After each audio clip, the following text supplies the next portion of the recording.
The conference room at the Sydney Marine Research Institute fell silent. It was April 2023, and marine scientists from across the Pacific had gathered for the International Ocean Conservation Summit when the Philippine delegation presented their coral reef restoration research. Dr. James Mitchell, Australia's leading marine biologist and a man who had spent 30 years studying the Great Barrier Reef, stood up with a dismissive laugh that echoed through the hall. "With all due respect," Dr. Mitchell said, his voice dripping with condescension as he gestured toward the presentation screen. "This isn't science. This is folklore," he pointed at the Filipino research team.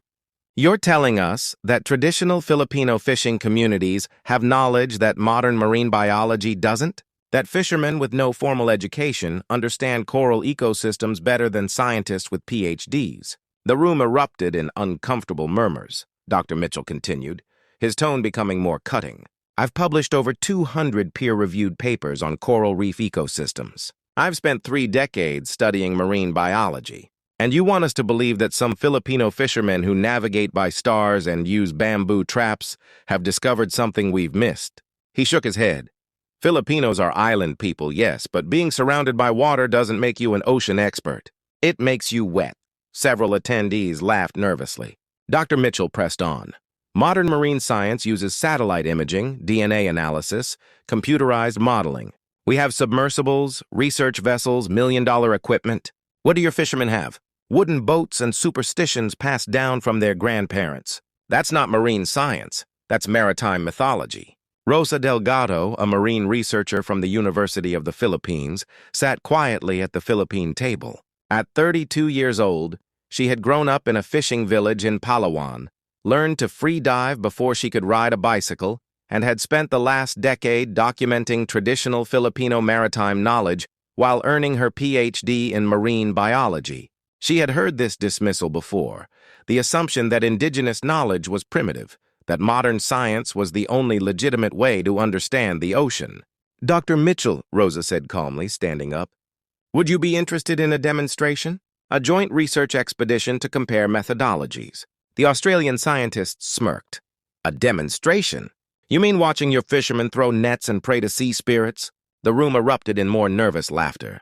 "Fine, let's make it interesting. We'll both study the same coral reef system. You use your traditional methods. I'll use actual science. 1 month. We'll see whose data is more accurate, more comprehensive, more useful. Let's settle this once and for all." Dr. Mitchell had no idea he had just made the biggest mistake of his scientific career. 6 weeks later, in the waters off island in the Philippines, the expedition began. Dr. Mitchell arrived with a team of 12 Australian researchers, 2 research vessels equipped with the latest technology, underwater drones, sonar mapping equipment, water quality analyzers, and enough scientific instruments to stock a university laboratory.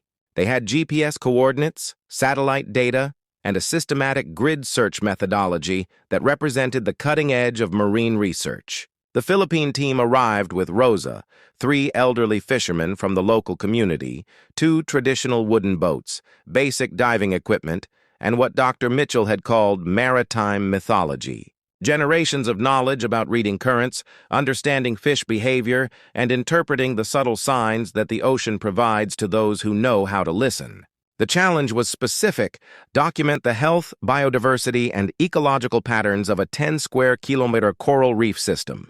30 days. Whichever team produced the most accurate and comprehensive understanding would be validated by independent marine biologists from Japan and Indonesia.